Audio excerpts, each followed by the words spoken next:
In a special investigative report in the Racing Post, Lee Mottershead has looked into sales ring practices, and he's here to tell us a little bit more about it.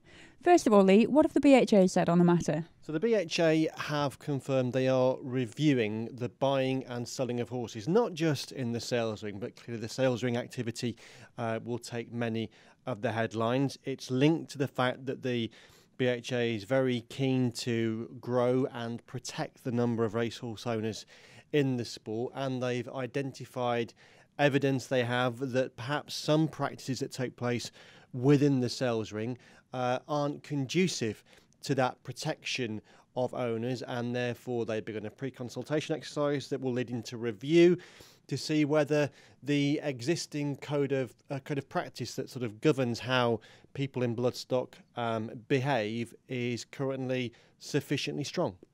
Thank you. And can you tell us a little bit more about what some of these issues are?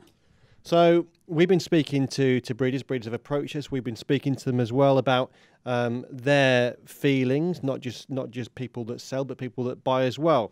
Two particular people, Philippa Cooper, whose Normandy stud sold a horse, a Dubai Colt, Glorious Journey to Godolphin for 2.6 million guineas last year, so a high-profile breeder.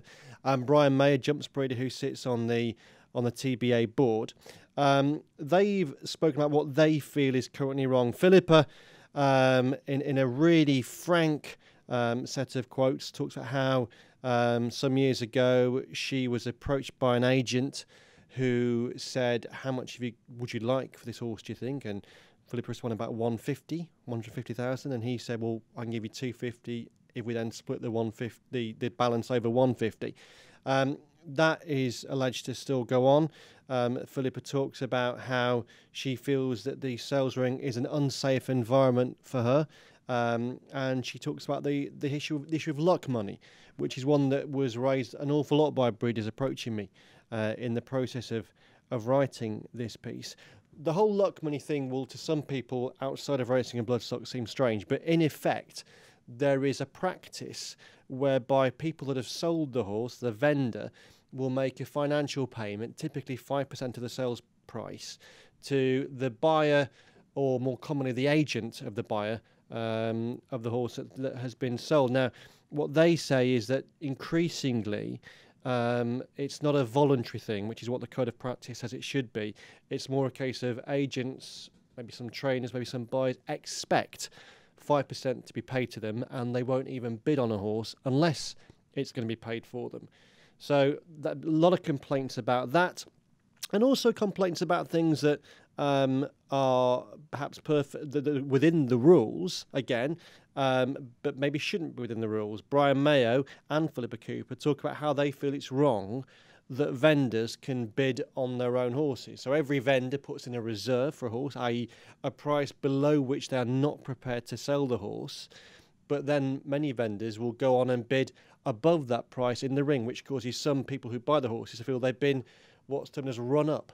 They've paid more for the horse than they actually should have paid for the horse because the vendor has put in bids over the reserve amount. So lots of issues that the BHA might well unearth in its review. But the sales companies are very adamant that they feel that they're completely transparent. They do all they can.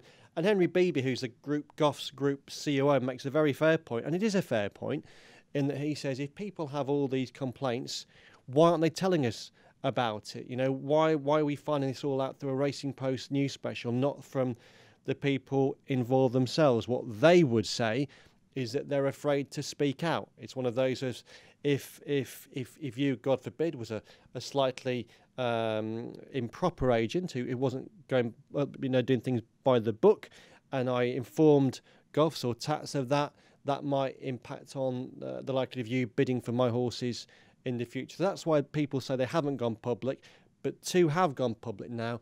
They've raised some issues. Other people have anonymously raised issues. And at the very least, we've got a good debate going that will hopefully run parallel to the BHA's review of the sector. Wonderful. Thank you very much, Lee.